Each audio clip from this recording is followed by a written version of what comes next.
News alerts. అచ్యుతాపురంలో pharma company ప్రమాదంపై ఉన్నత స్థాయి విచారణ కమిటీ వేస్తున్నట్లు సీఎం చంద్రబాబు తెలిపారు. పరిశ్రమలో ఏం జరిగింది, లోపాలేంటనే అంశాలపై కమిటీ విచారణ చేస్తుందని చెప్పారు. నివేదిక వచ్చాక ఎవరు తప్పు చేసినట్లు తేలినా శిక్షిస్తామని హెచ్చరించారు. ప్రమాదం జరిగిన అచ్యుతాపురం సెజ్లోని ఎసెన్షియా పరిశ్రమను సీఎం పరిశీలించారు. ఆ తర్వాత అధికారులతో పరిస్థితిని సమీక్షించారు. ఇమ్మీడియట్ గా మీరు సేఫ్టీ మెజర్స్ అన్ని మీరు ఇంటర్నల్ ఆడిట్ చేయండి. ఇంటర్నల్ ఆడిట్ చేసుకుని తద్వారా మీరు ఏమేం చేయాలో ప్రికాషన్స్ తీసుకోండి. మేము కూడా డిపార్ట్మెంట్స్కి అందరికి ఆదేశాలు ఇచ్చాను. రేపు మళ్ళీ ఒకసారి గట్టిగా కూడా ఆదేశాలు ఇస్తాం ఆల్ డిపార్ట్మెంట్స్కి. ఇప్పటికే ఇంత మునుపంతా కూడా కొన్ని తీసుకొచ్చాం. ఎన్ఫోర్స్మెంట్ ఏజెన్సీస్ అన్ని ఒక కామన్ ప్లాట్ఫామ్ మీద తీసుకొచ్చాం. ఎవరి పాటికి వాళ్ళు పోయి ఇండస్ట్రీస్ అంతా కూడా ఎవ్రీడే పోయి గొడవ చేయడం కంటే either pollution board, pollution control board, or labour, or boilers, factories, legal metrology, వీళ్ళు 5 కూడా కంబైన్డ్గా వెళ్ళి, ఇంకా కొన్ని ఏజెన్సీస్ ఉన్నాయి రెడ్ కేటగిరీ ఇండస్ట్రీస్కి, వీటికి వీళ్ళందరూ కూడా కంబైన్డ్గా వెళ్ళాలి, టీమ్గా వెళ్ళాలి. అది కూడా సిస్టమ్ డ్రివన్ సెలెక్షన్ వీళ్ళు చేయడానికి వీలు లేదు. ఆ రోజు మేము పెట్టింది అవి కూడా అనలైజ్ చేయమన్నారు ఇండస్ట్రీస్ మినిస్టర్ సెక్రటరీని. ఒక సిస్టంలోనే వస్తుంది, ఎవరు అడిగే పని లేదు. వాళ్ళు పోయి చెక్ చేస్తారు. చెక్ చేసిన తర్వాత రిపోర్ట్ ఇస్తారు 24 అవర్స్లో. అవి కంపైల్ చేసి మళ్ళా సిస్టంలో పెట్టాలి. అది పెట్టిన తర్వాత ర్యాండమ్ కింద మళ్ళీ అవసరమైతే ఒక ఆడిట్ చేస్తాం వేరే పార్టీని పంపించి, వీళ్ళు కాకుండా. అలాంటి చేసి ఇండస్ట్రియలిస్ట్కి ఎవరికి ఇబ్బంది ఉండకూడదు. అదే సమయంలో వీళ్ళు ఎక్కువ డబ్బులు సంపాదించాలి అనే ఉద్దేశంతో అసలు సేఫ్టీ మెషర్స్ ఫాలో కాకపోతే మాత్రం చాలా ప్రమాదం వస్తుంది. అందుకే ఈ సంఘటన ఒక ఆధారంగా తీసుకుని ఒక ఎంక్వైరీ కమిటీని ఇస్తున్నాను, high level committee. They will go through total scrutiny. ఈ ఇండస్ట్రీలో ఏమేం జరిగింది, ఏమేమి ల్యాప్సెస్ ఉన్నాయి. ఈరోజు నేను చూశాను ఇండస్ట్రీలో ఉండే అవకతవకలు కూడా, వాళ్ళకుండే ఇబ్బందులు కూడా. ఒకతను ఇండస్ట్రీ పెట్టాడు, అతనికి ఉండే ఆర్థిక ఇబ్బందుల్లో కానీ వాళ్ళకుండే దీంట్లో ఇంకొక పార్ట్నర్ తెచ్చుకున్నారు. ఆ పార్ట్నర్ వచ్చి ఇప్పుడు మనం చూస్తే ఇద్దరు, ఫస్ట్ యాదగిరెడ్డి పెట్టాడు, తర్వాత డక్కన్ క్రానికల్స్ వచ్చారు, డక్కన్ కెమికల్స్ వచ్చారు. డక్కన్ కెమికల్ వచ్చిన ఇద్దరిలో గొడవలు వచ్చాయి. వాళ్ళ గొడవలు కూడా దీనికి రిఫ్లెక్ట్ అయ్యే పరిస్థితి వచ్చింది. ఈరోజు ఇంత సీరియస్ ఇష్యూ జరిగిన తర్వాత, ఇంతమంది చనిపోయిన తర్వాత, ప్రమోటర్ ఎవరైతే ఫ్యాక్టరీ పెట్టాడో ఈ should have come. That is his responsibility, fundamental duty. రాకుండా ఎక్కువ ప్లాంట్ మేనేజర్కి అప్పచెప్పేసి వెళ్ళిపోయే పరిస్థితికి వచ్చాడు. ఇంతవరకు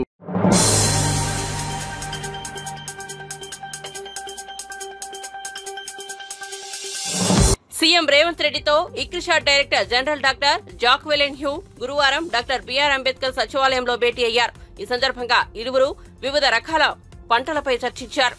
అధిక దిగుబడిని అందించే కొత్త వంగడాలపై పరిశోధనలు చేపట్టాలని జాక్వెలిన్ హ్యూకు సీఎం రేవంత్ రెడ్డి సూచించారు.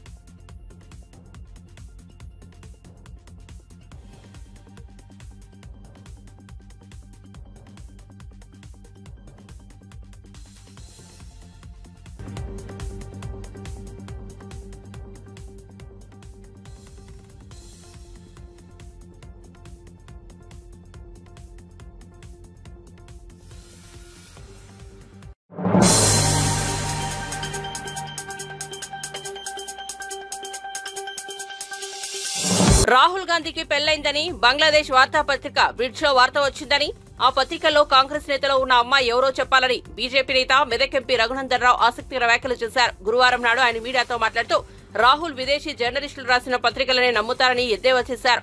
హిండెన్బర్గ్ ను నమ్మిన రాహుల్ గాంధీ బంగ్లాదేశ్ బ్రిడ్జ్ పేపర్ ను కూడా నమ్మాలన్నారు.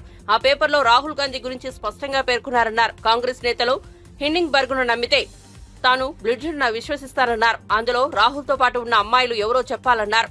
ఆమెను రాహుల్ గాంధీ పెళ్లి చేసుకున్నారా, లివింగ్ రిలేషన్షిప్ లో ఉన్నారా తేలాలన్నారు. ముఖ్యమంత్రి రేవంత్ రెడ్డి తనకు రాహుల్ గాంధీ అపాయింట్మెంట్ ఇప్పిస్తే ఢిల్లీకి వెళ్లి బ్రిడ్జ్ పేపర్ ను చూపిస్తానన్నారు.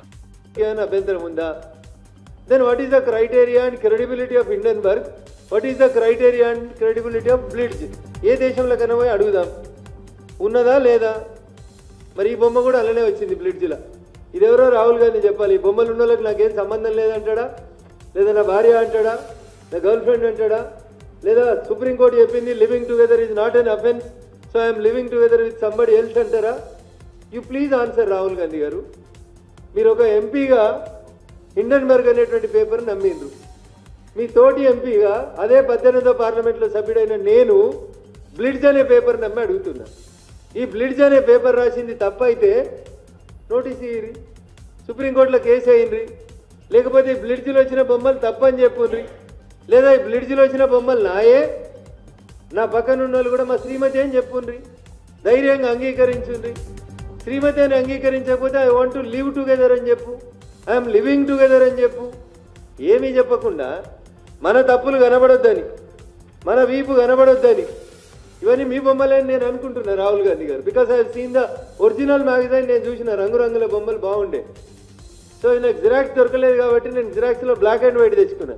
ఇవన్నీ మీ బొమ్మలే, మీతో పాటు ఉన్న వీళ్ళందరూ ఎవరో కూడా చెప్పాలి. మరి ఇవేమీ చెప్పకుండా హిండెన్బర్గ్ నమ్ముతా అంటే నేను బ్లిడ్జ్ని నమ్ముతున్నా. మరి సుప్రీంకోర్టు హిండెన్బర్గ్లో వచ్చింది తప్పు అని కొట్టేసింది.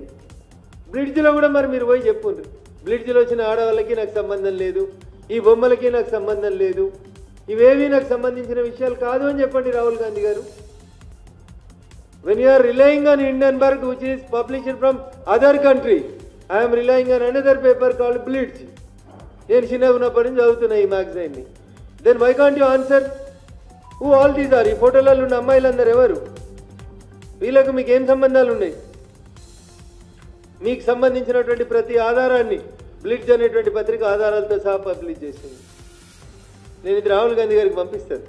లేదంటే రేపు పొద్దున ఫ్లైట్కి ఢిల్లీకి పోయి ఇచ్చిరమ్మని రేవంత్ రెడ్డి గారు అడిగితే రేపు పొద్దున 7 గంటల ఫ్లైట్కి పోయి రేపు ఇది పోస్ట్ చేసి ఆ 10 జనపతి కాడ అలా ఇంటి ముంగట డబ్బా ఉంటే ఆ డబ్బాలో పెట్టొస్తా, లోపలికి రానియరు కాబట్టి. దయచేసి దీని మీద కూడా మాట్లాడాలి రాహుల్ గాంధీ గారు. Please explain what this blitz magazine is speaking. దీనికి కూడా సమాధానం చెప్పండి రాహుల్ గాంధీ గారు. మీరు అవకాశం ఇప్పిస్తా అంటే రేవంత్ రెడ్డి గారు ఇప్పియండి.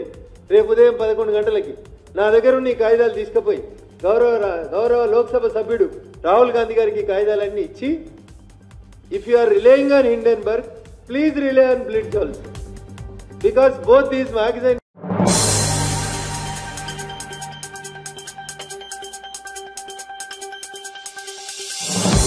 రుణమాఫీ చేయడంతో రాష్ట్ర ప్రభుత్వం విఫలమైందని బీఆర్ఎస్ ఎమ్మెల్యే హరీష్ రావు విమర్శించారు. రుణమాఫీ పేరుతో రైతులనే కాదు దేవుళ్లను కూడా సీఎం రేవంత్ రెడ్డి మోసం చేశారని ఆగ్రహం వ్యక్తం చేశారు.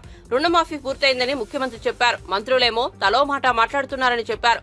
యాదగిరిగుట్ట లక్ష్మీ నరసింహస్వామిని దర్శనం చేసుకున్న అనంతరం పార్టీ నాయకులతో కలిసి హరీష్ రావు మీడియాతో మాట్లాడారు. ఇంకా 17 లక్షల మందికి మాఫీ చేయాల్సి ఉందని మంత్రి ఉత్తమ్ అన్నారన్నారు. రుణమాఫీ ఇంకా పూర్తి కాలేదని పొంగులేటి అంటున్నారని చెప్పారు. రుణమాఫీకి మరో 12,000 కోట్లు ఇంకా ఇవ్వాలని అంటున్నారని వెల్లడించారు. తీవ్రంగా మేము ఖండిస్తా ఉన్నాం. కరీంనగర్ జిల్లా చిగురుమామిడిలో ధర్నాకు వెళ్తున్న రైతులను, నిరసన చెప్పడానికి వెళుతున్న రైతులను పోలీసులు అడ్డుకొని మీరు నిరసన చెప్పడానికి మీకు హక్కు లేదు అని వాళ్ళు ఈరోజు అడ్డుకున్నటువంటి పరిస్థితి. అదేవిధంగా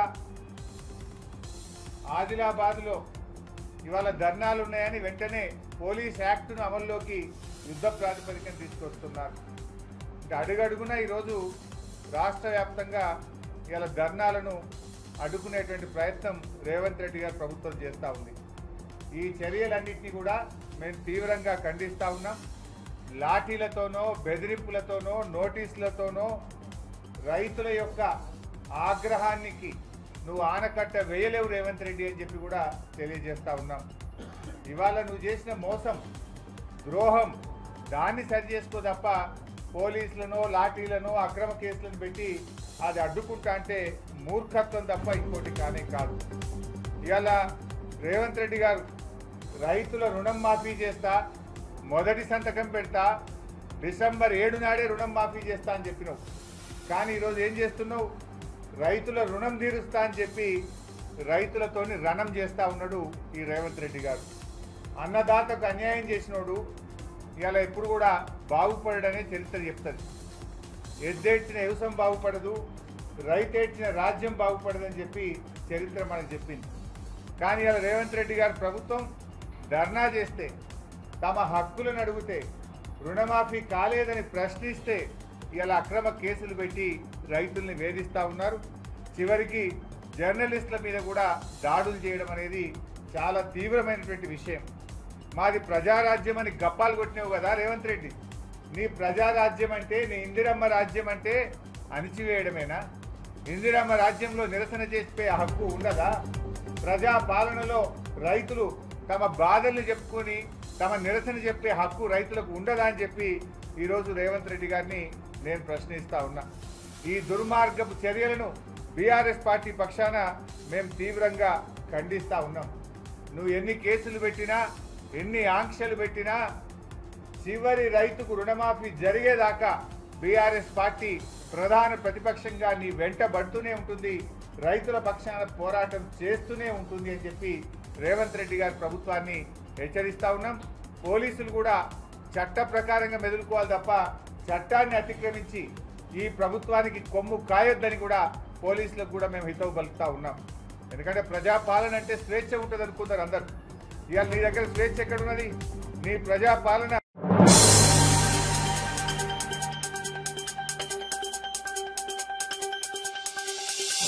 అచ్యుతాపురం ఘటన బాధాకరమన్నారు వైసీపీ నేత మాజీ మంత్రి అంబటి రాంబాబు. కానీ ప్రమాదాలు జరిగిన సమయంలో కూడా నెపం మాపై నెట్టే ప్రయత్నం చేయడం దురదృష్టకరమన్నారు.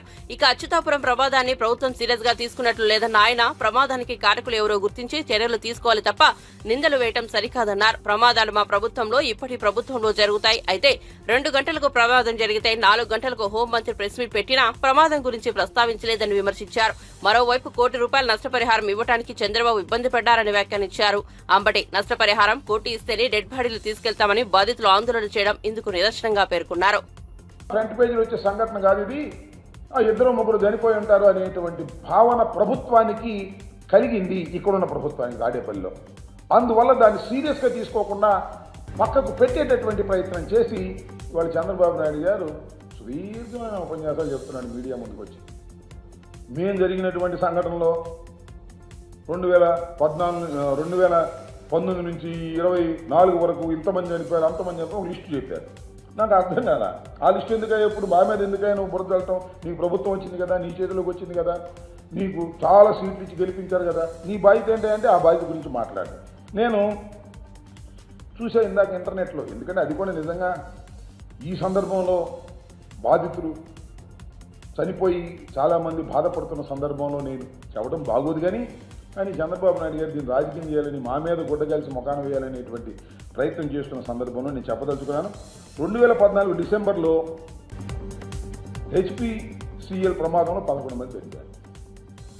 2014 జూన్లో గెయిల్ పైప్ లైన్ పేలి 15 మంది చనిపోయారు. అంజికో ఫార్మాలో 2017 మే నెలలో జరిగిన 2 చనిపోయారు. 2014 స్టీల్ ప్లాంట్లో జరిగిన ప్రమాదంలో 2 ఇంజనీర్లు మరణించారు. 2015 ఫిబ్రవరి 12 స్టీల్ ప్లాంట్ ప్రమాదంలో సీనియర్ అధికారి మృతి చెందారు.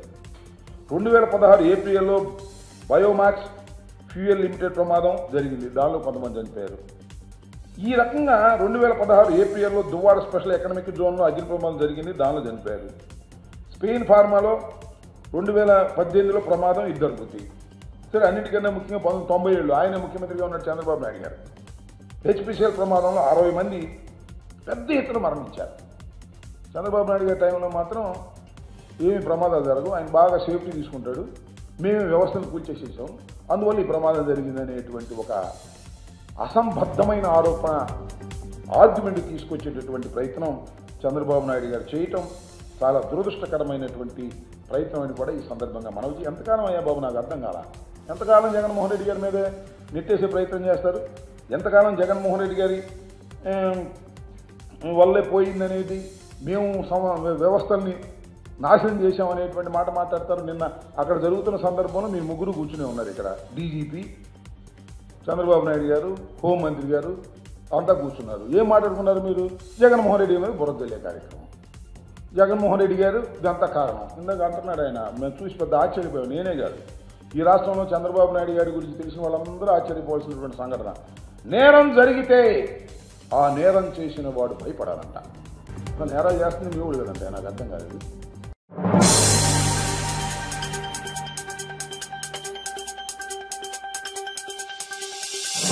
రైతులను రోడ్లపైకి తీసుకొచ్చిన కాంగ్రెస్ ప్రభుత్వం పతనం మొదలైందని మాజీ మంత్రి సింగిరెడ్డి నిరంజన్ రెడ్డి అన్నారు. ఆంక్షలు లేకుండా రుణమాఫీ చేయాలని బీఆర్ఎస్ ఆధ్వర్యంలో జిల్లా కేంద్రంలో రైతులు రైతు ధర్నాలో పాల్గొని ఆయన మాట్లాడారు.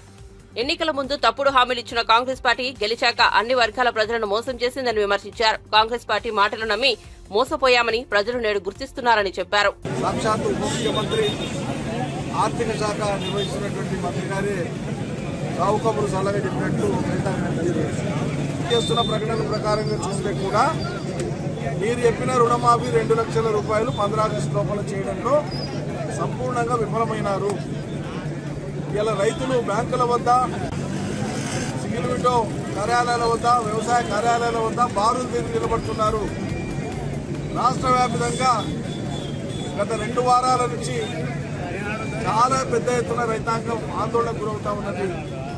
నిరసనలు తెలియజేస్తున్నారు. షరతులేమీ లేకుండా రైతులందరికీ రుణమాఫీ జరిగేటట్లుగా ఒత్తిడి తీసుకురావాలని మన రాష్ట్ర వ్యాప్తంగా అన్ని మండల కేంద్రాల్లో రైతులు టీఆర్ఎస్ ఆధ్వర్యంలో నిరసన కార్యక్రమాలను చేపట్టడం జరిగింది. ధర్నాలు నిర్వహించడం జరుగుతూ ఉంది. మా ప్రయత్నం కొనసాగిస్తాం. ఈ సర్కారుపై ఒత్తిడిని ఇంకా పెంచుతాం. అబద్దాలతో, మాయ మాటలతో, విపక్షాల మీద ఎదురుదాడితో, పూర్తి మాటలతో వాళ్ళు రాజ్యం వెళ్తామంటే అది కుదరదు. నిలదీస్తాం.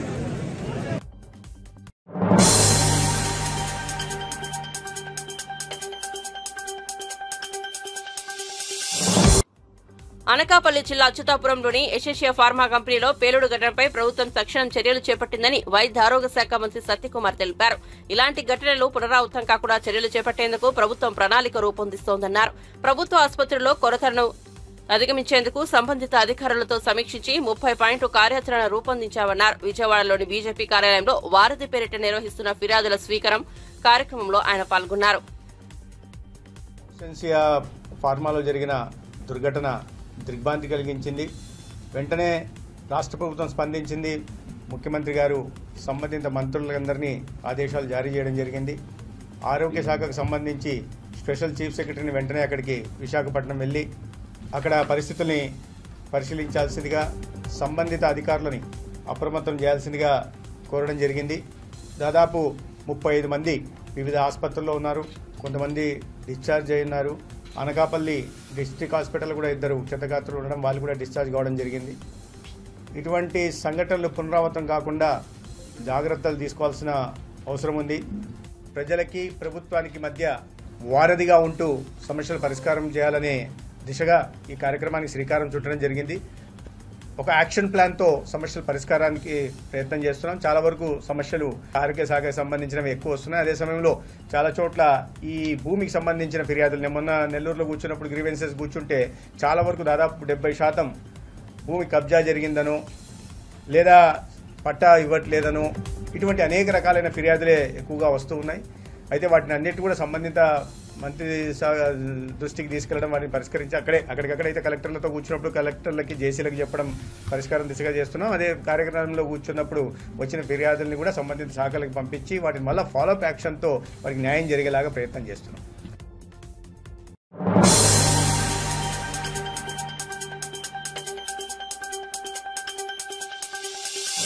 సోషల్ మీడియాలో పాపులర్ అయ్యేందుకు, సబ్స్క్రైబర్లను పెంచుకునేందుకు కొందరు యువకులు సిటీ రోడ్లపై డబ్బులు చెల్లిన వీడియోలు చర్చనీయాంశంగా మారాయి. ఇటీవల కూకట్పల్లిలో ఇట్స్ మీ పవర్ హర్ష పేరుతో ఐడి కలిగిన ఓ యూట్యూబర్, ఇన్స్టాగ్రామర్ రోడ్డు మీద డబ్బులు చెల్లుతూ రీల్స్ చేశారు. ఆ నోట్లను ఏరుకునేందుకు నడిచి వెళ్లేవారు, వాహనదారులు పోటీపడ్డారు. దీంతో తీవ్ర ట్రాఫిక్ జామ్ అయింది. దీనికి సంబంధించిన వీడియో సోషల్ మీడియాలో వైరల్ కాగా నెటిజన్లు తీవ్రంగా విమర్శిస్తున్నారు. పబ్లిక్ లో న్యూసెన్స్ క్రియేట్ చేసిన ఆ యూట్యూబర్ పై చర్యలు తీసుకోవాలని ఆన్లైన్ లో పోలీసులను కోరారు. సోషల్ మీడియాలో పాపులారిటీ కోసం యువత వింత చేష్టలకు పాల్పడుతోంది. చాలా మంది రోడ్ల మీద డబ్బులను విసరడం, వల్గారిటీతో వీడియోలు చేయడం, రోడ్ల మీద మనీ స్టిక్కర్లు అంటించి వీడియోలు తీసి అప్లోడ్ చేయడం, బైకులపై డేంజర్ స్టంట్స్ వంటివి చేస్తున్నారు. అలాంటి వ్యక్తులపై పోలీసులు దృష్టి సారించి కఠిన చర్యలు తీసుకోవాలని నెటిజన్లు కోరుతున్నారు.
ప్రముఖ నటుడు చిరంజీవి ఆయన సతీమణి సురేఖ తిరుపతి ఎమ్మెల్యే ఆరణి శ్రీనివాసులు నివాసానికి వెళ్లారు. ఎమ్మెల్యే దంపతులు వారికి ఘన స్వాగతం పలికారు. పుట్టినరోజు సందర్భంగా చిరంజీవి కేక్ కట్ చేసి సురేఖతో పాటు ఎమ్మెల్యే ఆయన కుటుంబ సభ్యులకు తినిపించారు. కాసేపు ఎమ్మెల్యే ఇతర నేతలతో ముచ్చటించి తేనీరు సేవించారు. అనంతరం వారు హైదరాబాద్ కు బయలుదేరారు.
తిరుమల శ్రీవారిని హిందూపురం ఎమ్మెల్యే నందమూరి బాలకృష్ణ సత్యమణి వసుంధర దర్శించుకున్నారు. గురువారం వేకువజామున ఆమె స్వామివారి సేవలో పాల్గొన్నారు. టీటీడీ అధికారులు ఆమెకు స్వాగతం పలికి దర్శన ఏర్పాట్లు చేశారు. అనంతరం గర్భాలయంలో స్వామివారిని దర్శించుకుని మొక్కులు చెల్లించుకున్నారు. దర్శనం అనంతరం రంగనాయకుల మండపంలో పండితులు ఆశీర్వచనం చేసి స్వామివారి తీర్థ ప్రసాదాలను అందజేశారు.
తిరుమల శ్రీవారిని దేవాదాయ శాఖ మంత్రి ఆనం రామనారాయణ రెడ్డి దర్శించుకున్నారు. వేకువజామున స్వామివారి సుప్రభాత సేవలో ఆయన పాల్గొన్నారు. సీఎం చంద్రబాబు, ఉప ముఖ్యమంత్రి పవన్ కళ్యాణ్ కు తిరుమలేశుని ఆశీస్సులు ఉండాలని కోరుకున్నట్లు తెలిపారు. ప్రజలకు మేలు కలగాలని వెంకటేశ్వరుని ప్రార్థించానన్నారు. శ్రీవారి హుండీ దొంగతనం కేసు టీటీడీలో అవకతవకలపై విజిలెన్స్ విచారణ చేస్తుందన్నారు. విచారణ కొనసాగుతూ ఉంది. త్వరలోనే నివేదికలు ప్రభుత్వానికి వస్తాయి. వచ్చిన తర్వాత ముఖ్యమంత్రి గారితో సంప్రదించి దీని మీద అన్ని నిర్ణయాలు తీసుకొని దీనిలో ఏమాత్రం పొరపాట్లు చేసినా ఎవరు దోషులైనా ఎంతటి పెద్దవాళ్ళైనా ఎవరిని వదిలిపెట్టడం అనేది ఈ ప్రభుత్వం చేయదు. టీటీడీ బోర్డు సభ్యుల్ని ఎంపిక చేయడం, బోర్డుని నామినేట్ చేయడం అనేటువంటిది రాష్ట్ర ముఖ్యమంత్రి గారి పరిధిలో ఉంటుంది. ముఖ్యమంత్రి గారు అతి త్వరలోనే ఈ యొక్క బోర్డుని కాన్స్టిట్యూట్ చేస్తారని చెప్పి నేను కూడా విశ్వసిస్తాను.